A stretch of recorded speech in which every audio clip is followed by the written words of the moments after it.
ഇന്ന് തന്നെ ഡൗൺലോഡ് ചെയ്യൂ. കാണൂ നിങ്ങളുടെ ഫേവറേറ്റ് ഷോസ്. ഇപ്പോഴും ഞാൻ പറഞ്ഞ സംശയം ബാക്കി നിൽക്കുന്നു. എന്താ അത്? എന്റെ കാറിടിക്കും മുമ്പ് രാജീവിനും അയാളുടെ അമ്മയ്ക്കും മരണകാരണമായേക്കാവുന്ന എന്തെങ്കിലും സംഭവിച്ചിട്ടുണ്ടോ? അതാണ് എന്റെ സംശയം.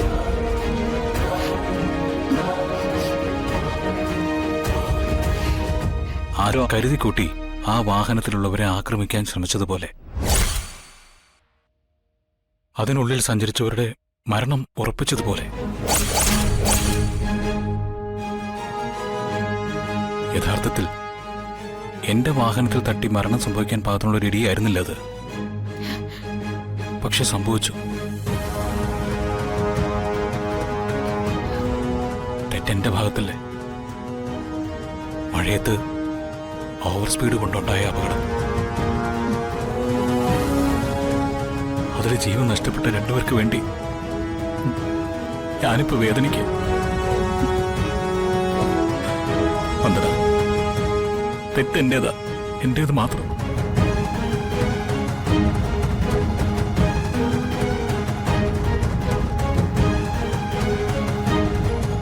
മുമ്പ് പറഞ്ഞ കാര്യങ്ങൾ തന്നെ വള്ളിപ്പുള്ളി തെറ്റാത്ത ജഗൻ ഇപ്പോഴും പറയുന്നു. അതിൽ നിന്നും ജഗൻ നിരപരാധിയാണെന്ന് വിശ്വസിക്കാൻ ന്യായമുണ്ട്. പക്ഷേ അത് ജഗനോട് ഇപ്പൊ പറയണ്ട. വന്ദന, എന്താ ആലോചിക്കുന്നത്? ഒന്നുമില്ല. ജഗനെ വെറുതെ ഒന്ന് കണ്ടിട്ട് പോകാൻ വേണ്ടി മാത്രം വന്നതാ. ഒരു കാര്യം കൂടി അറിയിക്കാനുണ്ട്.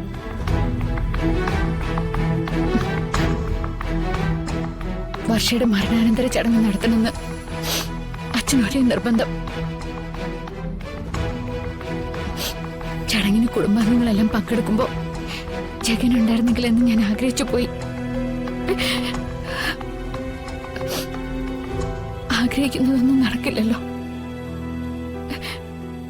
അത് മാത്രല്ല, ഒരാഗ്രഹം ഇനി നടക്കില്ല ജഗ.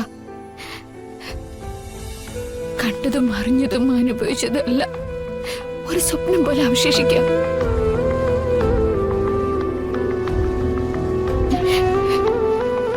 ജഗനേനി ഞങ്ങൾക്കൊരോർമ്മ മാത്രമായി അവശേഷിക്കും.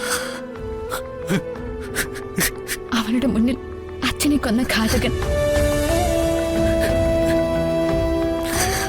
ആഴത്തിൽ പതിഞ്ഞത് ആർക്കും മാറ്റാനാവില്ല.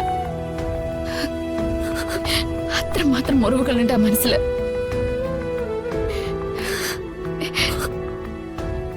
എന്ന് ഞാൻ പോട്ടെ. വന്ദന,